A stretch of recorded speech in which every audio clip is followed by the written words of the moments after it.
Hey guys, Divyansh and welcome back to another episode of football daily. और क्या Cristiano Ronaldo ने अपना मन यहाँ पर बदल दिया है लास्ट मोमेंट पे। अब देखो, जितने भी तुम में से लोग इस चैनल के ओजीज हैं उनको पता है कि यहाँ पर रोनाल्डो के नाम पे माहौल पूरा, मतलब जोक से पार्ट, क्रिस्टियानो रोनाल्डो की ट्रांसफर स्टोरी को लेके अपन लोग काफी डिटेल्ड यहाँ पर बात कर रहे हैं। चाहे मैं यहाँ पर बात करें रूमर्स की, स्पेकुलेशंस की, या फिर ओपिनियन की, और यहाँ पर फैक्चुअल बेसिस की, जो कि सही में सही तौर पे, पुख्ते तौर पे यहाँ पर अखबारों में छपा गया है। लेकिन अब जो चीज यहाँ पर सऊदी में एक तरीके से ऑब्लिगेशन और फॉर्मेलिटी मानी गई थी कि अल नसर और रोनाल्डो और सऊदी, इस लव ट्रायंगल के बीच में क्या ही प्रॉब्लम हो सकती है। अब पूरी दुनिया जब यहाँ पर ये चीज मान के बैठी थी, और आपको बोटाफोगो से लेके गोटा तोड़ो तक सब क्लब के नाम आ गए, पता नहीं कौन कौन से क्लब के नाम आ गए भाई। एक बार तो यूनिवर्सिटी का नाम आ गया था कि यहाँ पर क्रिस्टियानो रोनाल्डो उस क्लब के लिए रिप्रेजेंट कर सकता है, उस क्लब को खेल सकता है। अब यहाँ पर मार्सा की बात करें या फिर स्पेनिश रिपोर्ट्स की बात करें तो क्रिस्टियानो रोनाल्डो और अल नसर के बीच में प्रिंसिपल एग्रीमेंट होता हुआ दिख रहा है। रोनाल्डो ने अपना मन बदल लिया है, या फिर आप कहो कि अल नसर ने अपने सुपरस्टार को, सऊदी प्रोजेक्ट के पायनियर को कन्विंस कर लिया है। क्या मेरे को इस चीज पर शॉक्ड है? Absolutely not. इसके पीछे मैं रीजन बताता हूं कि मेरे को पहले भी लग रहा था कि रोनाल्डो सऊदी नहीं छोड़ के कैसे जा सकता है। रोनाल्डो के जाते सऊदी की क्रेडिबिलिटी क्या ही बचती है।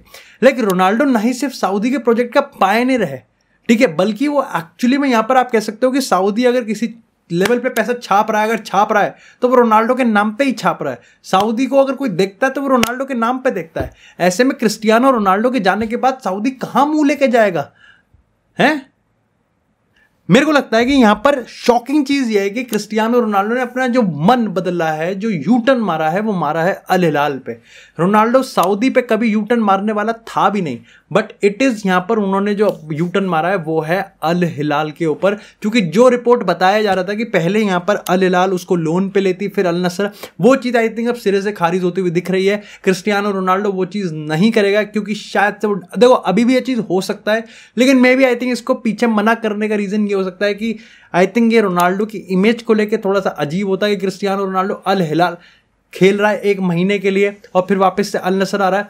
I think the fact is यहां पर क्रिस्टियानो रोनाल्डो अल हिलाल या तो परमानेंटली जाता है या फिर जाता ही नहीं, और फिलहाल के तौर पे रोनाल्डो अल हिलाल नहीं जाता हुआ दिख रहा है। अच्छा, इसके पीछे ये भी एक चीज है कि मेरे को अभी थोड़ा सा शॉकिंग और थोड़ा सा अटपटा इसलिए भी लग रहा है क्योंकि देखो, ये बात मैं बिल्कुल मानने को तैयार हूं कि अल नसर ने रोनाल्डो को मनाने के लिए सब चीज कर ली होगी। स्टीफन पियोली यहां पर सैक होते हुए दिख सकते हैं, हालांकि रिपोर्ट्स आ रही हैं कि नहीं, स्टीफन पियोली रुक सकते हैं।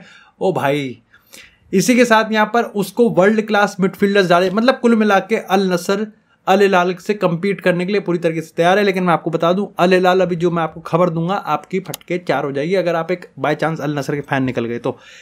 मेरे को यहां पर अटपटा इसलिए लग रहा है क्योंकि क्या सही में डोनाल्ड ट्रंप यहां पर क्रिस्टियानो रोनाल्डो को लाने में फेल हो जाएंगे? क्या सही में यहां पर इन्फेंटिनो का जो फैटिश है कि वो मेसी और रोनाल्डो को लास्ट टाइम, और रोनाल्डो का first and last club world cup भी हो सकता है क्योंकि 4 साल में एक बार आता है, क्या ये सपना अधूरा का अधूरा रह जाएगा?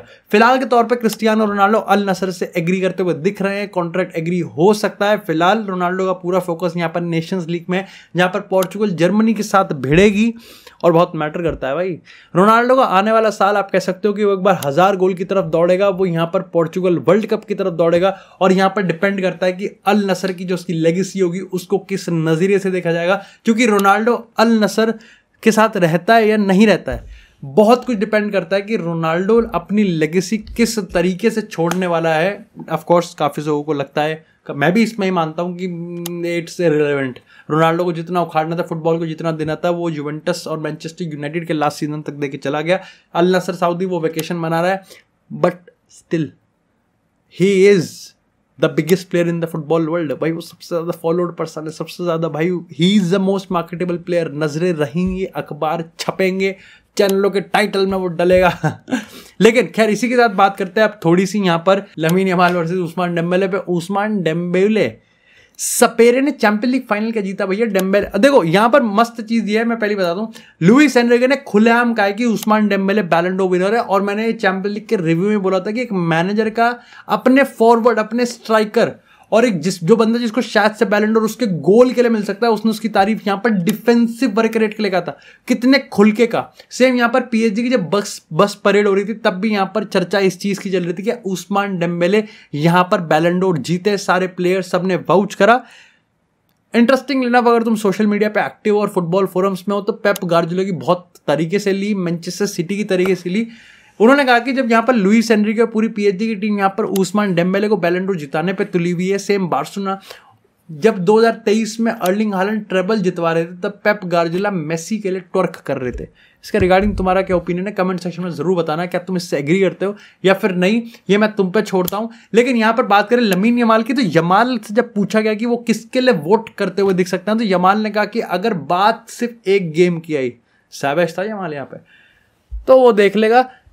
लेकिन उसने कहा कि यहाँ पर यमाल ने कहा कि मैं वोट करूंगा उसके लिए जो कि पूरे गेम पूरे सीजन यहाँ पर best player of the season रहा है। उसने कहा कि बहुत इंपॉर्टेंट है कि स्पेन वर्सेस फ्रांस में कौन जीतेगा, वो भी इस चीज़ को जानता है कि इंपॉर्टेंस बहुत है नेशंस लीग की, कि अगर स्पेन जीती है तो यमाल के चांसेस बहुत बढ़ जाते हैं और फ्रांस जीती है तो उस्मान डेम्बेले के चांसेस बहुत बढ़ जाते हैं। लेकिन अगर मैं तुमको बेटिंग ऑड्स की बताऊं, अगर मैं तुमको यहाँ पर ऑड्स की अगर मैं बात करूँ, प्रोबेबिलिटी की अगर बात करूँ, तो उस्मान डेम्बेले इस समय लमीन यमाल से काफ़ी ऊपर चल रहे हैं यहाँ पर बैलन डोर जीतने के। लेकिन बात करते हैं यहाँ पर लेवरकूजन की, तो लेवरकूजन ने 106 मिलियन यूरोज आप कह सकते हो या फिर 120-130 मिलियन डॉलर्स की जो सेकंड बिड थी लिवरपूल की तरफ से, उसको रिजेक्ट कर दिया।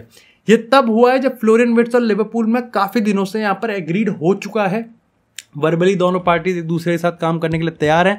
लेकिन लेवरकूजन अपनी 150 मिलियन डॉलर की जो प्राइस टैग है उसको जस्टिफाइड मानती है, उसको वाजिब मानती है, उसको जायज़ मानती है, उसको एकदम से बिल्कुल आप कह सकते हो प्रेग्नेंट मानती है। और यहाँ पर वो मानते हैं इस चीज़ को कि फ्लोरियन विर्ट्ज इस वैल्यू के पूरे हकदार है। भाई 150 मिलियन में सही में लिवरपूल खरीदने वाली है? 150 मिलियन डॉलर देखो खरीद सकती है। मेरे को लगता है आई थिंक लेवरकूजन ने समझ लिया है, सूंघ लिया है कि लिवरपूल डेस्परेट है, उनको समझ में आ चुका है कि फ्लोरियन विर्ट्ज से अपनी पूरी वर्बल एग्रीमेंट दे चुकी है। लेकिन आई डोंट थिंक यहाँ पर फ्लोरियन विर्ट्ज इस प्राइस को कम करवाना चाहता है। फ्लोरियन विर्ट्ज चाहता है कि वो यहाँ पर लेवरकूजन को जितना पैसा हो सके उतना पैसा दे दे, and I think Liverpool ultimately दे भी देगी, आई थिंक दे देगी। प्लस यहाँ पर ट्रेंट आर्नोल्ड के लिए रियल मैड्रिड ने लिवरपूल को 10 मिलियन दिए, जिससे यहाँ पर जो 30 जून को उसका कॉन्ट्रैक्ट खत्म होने वाला था वो प्रीपोन होकर पहले ही खत्म कर दिया गया है। और अब यहाँ पर ट्रेंट आर्नोल्ड लिवरपूल की नहीं बल्कि रियल मैड्रिड को यहाँ पर रिप्रेजेंट करने वाले हैं क्लब वर्ल्ड कप में। इसी के साथ अगर बात करते हैं तो यहाँ पर एक मिस्ट्री छाई हुई है टॉटनहम में, क्योंकि यहाँ पर रिपोर्ट्स नहीं आई है कि डेनियल लेवी ने डिसीजन तो बना लिया है कि टॉटनहम का नया मैनेजर कब होगा और कौन होगा, मतलब कौन होगा, लेकिन ये किसी को नहीं पता कि डिसीजन क्या है। डिसीजन बन चुका है बट डिसीजन पब्लिसाइज नहीं है। ऐसा बताया गया है कि पोस्टेकोग्लू को बूट मिल चुका है, लात पड़ चुकी है और यहां पर मैनेजर सैक होते हुए दिख रहे हैं। लेकिन कई लोग ये मान रहे हैं कि जब इंजागी की अगर हम बात करते हैं, अभी मैं बात करूंगा, थॉमस फ्रैंक के साथ यहाँ पर मीटिंग हुई है, आप कह सकते हो एराओला के साथ यहाँ पर मीटिंग चल रही है, फुलम के मार्को सिल्वा के साथ यहाँ पर मीटिंग हुई है, तो ये सब चीज़ इस तरीके से बताता है कि शायद से पोस्टेकोग्लू को सैक कर दिया गया है। हमारे क्यूट से चोदलेपोग्लू अब यहाँ पर टॉटनहम के डगआउट में नहीं रहेंगे, डिस्पाइट 41 साल बाद यहाँ पर टॉटनहम को एक मेजर विक्ट्री दी है, एक यूरोपियन ट्रॉफी दिलवाई है। आप कह सकते हो कि यहाँ पर बहुत बड़ी चीज़ है। लेकिन काफ़ी लोग पॉइंट आउट करते हैं कि यहाँ पर टॉटनहम को इस चीज़ से प्रॉब्लम है कि प्रीमियर लीग में 17th फिनिश हुए हैं, और क्या अगर पोस्टेकोग्लू AKA चोदलेपोग्लू को यहाँ पर अगर ट्रांसफर मार्केट में बैक किया जाता है तो वो यहाँ पर टॉटनहम को वो सुधार सकते हैं। और काफ़ी सारे लोग मानते हैं कि जब ट्रॉफी आई गई है तो यहाँ पर, बट अगेन प्रॉब्लम ये है कि अगर हम यहाँ पर सबकी बात करें तो टॉटनहम प्रोएक्टिवली एक्टिव नहीं है। एक मीटिंग हुई है लेकिन इतनी कोई खास मीटिंग नहीं हुई है। अगर हम बात करें यहाँ पर हाइयर एंड मार्केट में भी तो टॉटनहम वहाँ पर बिल्कुल भी नहीं घूम रही है किसी मैनेजर को लेकर, और इसके पीछे के 2 रीज़न बताए गए। पहला रीज़न ये है कि डेनियल लेवी और ऊपर के बड़े की होल्डर्स सही में अभी भी कंफ्यूज्ड हैं कि क्या पोस्टेकोग्लू को सैक किया जा ना सके, और दूसरा रीज़न ये है कि टॉटनहम के यूरोपा लीग जीतने और जिस तरीके का सीजन गया है, इंजरीज से भरा हुआ, हार से भरा हुआ, उसमें भी पोस्टेकोग्लू यहाँ पर यूरोपा लीग जितवा गया। इसके पीछे बड़ा रीज़न है कि ड्रेसिंग रूम उसके साथ खड़ा था। तो अगर यहाँ पर चोदलेपोग्लू को सैक किया जाता है तो यहाँ पर डेनियल लेवी को इसका डर है कि भाई ड्रेसिंग रूम में एक रिवोल्ट खड़ा हो सकता है, एक रेबिलियन खड़ा हो सकता है, और यहाँ पर वो इस चीज़ को बिल्कुल भी रिस्क नहीं ले सकता, क्योंकि प्लेयर्स बर्गवाइल की बात करें, वान दे वेन की बात करें, जेम्स मैडिसन की बात करें, ये बहुत ज़्यादा इंपॉर्टेंट है टॉटनहम के फ्यूचर के लिए। अब मैं बताता हूँ इसका एक रीज़न। इंजागी की अगर हम बात करें तो यहाँ पर इंजागी के लिए टॉटनहम बिल्कुल भी इंटरेस्टेड नहीं है। ऑफ कोर्स लाइक इंजागी मेरे को लगता है टॉटनहम ज्वाइन भी नहीं करेगा, लेकिन खैर जब बात इंजागी की हुई है तो इंजागी इस ट्यूसडे को बता देगा यहाँ पर इंटर के साथ मीटिंग करके कि वो इंटर के साथ कंटिन्यू करेगा या फिर नहीं। देखो आई थिंक एक फाइनल ने इंजागी को देखने का तरीका ही बदल दिया फुटबॉल वर्ल्ड में। इंजागी इंटर को देखने का एक तरीका बदल दिया। आप एक गेम में 5-0 हार जाओ और आप चैंपियन लीग फाइनल में, वो भी तब जब आप बार्सिलोना को हरा के आ रहे हो, तब आप एक चैंपियन लीग का फाइनल 5-0 से हार जाओ, आई थिंक बहुत बड़ा धब्बा है। और इंजागी को ऑफर आया नन अदर देन अल हिलाल। अल नसर खरीद रही है यहाँ पर, माहौल अल हिलाल, माहौल पूरा बेबी। अल नसर कैसे कंपीट करेगी स्टीफन पियोली के साथ? पियोली का रावियोली बना के खा जाएगा वो इंजागी अगर आ गया। इंजागी अपनी चड्डी धुलवा के सुखवाएगा उससे, वैसे लिख के ले लो तुम। खैर इसी के साथ बात करते हैं यहाँ पर अगर मैनचेस्टर यूनाइटेड की, तो यूनाइटेड यहाँ पर ब्रेंटफोर्ड के एम्बुओ में इंटरेस्टेड है। इसी में यहाँ पर न्यूकासल और आर्सेनल भी इंटरेस्टेड। 50 मिलियन का प्राइस टैग लगा हुआ है। लेकिन एम्बुओ के रिगार्डिंग यहाँ पर अगर हम यहाँ पर एथलेटिक की बात करें या फिर बात करें यहाँ पर मैनचेस्टर इवनिंग की, तो फिलहाल के लिए मामला ये बैठा हुआ है कि एम्बुओ की जो प्रायोरिटी है that is Manchester United. And I think United smartly और स्विफ्टली मूव कर रही है, लेकिन धीरे धीरे भाई वो भी एक्टिव हो रहे हैं। यहाँ पर मताइस कुनिया की बात करें तो काम चल रहा है, यहाँ पर एम्बुओ की बात करें तो काम चल रहा है, लेकिन काम चल रहा है यहाँ पर हॉयलैंड को ट्रांसफर करने का भी, क्योंकि इंटर की तरफ से एक फॉर्मल इंक्वायरी आई है कि वो यहाँ पर हॉयलैंड की सर्विस में काफी ज्यादा इंटरेस्टेड है। खैर लास्ट अगर अपडेट की बात करें तो आती है यहाँ पर बार्सिलोना से छन से जो रिपोर्ट्स की अगर माने तो बार्सिलोना और जोआन गार्सिया बहुत करीब हैं, बहुत एडवांस हैं और ये साइनिंग होती हुई दिख सकती है हमको आने वाले दिनों में। लेकिन जो चीज बार्सिलोना की समझ में नहीं आ रही वो ये है कि टर स्टेगन क्या कर रहा है भाई। मार्क आंद्रे टर स्टेगन अपने ऑफिशियल इंटरव्यू में ये बोलते हैं कि मेरे को किसी ने बोला ही नहीं है कि मैं छोड़ के जा रहा हूं। उन्होंने कहा कि मैंने ना मैनेजमेंट से बात करी और ना ही मैंने हंसी फ्लिक से बात करी, क्योंकि मेरे को बात करने की जरूरत ही नहीं लगी है। I don't know if it's 100% true, लेकिन मैंने कहीं ये चीज पढ़ा है कि उसने ये भी कह दिया कि अभी के तौर पे दो गोलकीपर हैं क्लब के पास, एक मैं और एक इनाकी पेनिया। तो क्या उसने ऑलरेडी रिवील कर दिया कि सुट्टादारी शेज़नी यहाँ पर बार्सिलोना के साथ कॉन्ट्रैक्ट रिन्यू नहीं कर रहे? खैर रिपोर्ट्स थोड़ी उल्टी है और माना थोड़ा उल्टा जा रहा है दूसरी तरफ।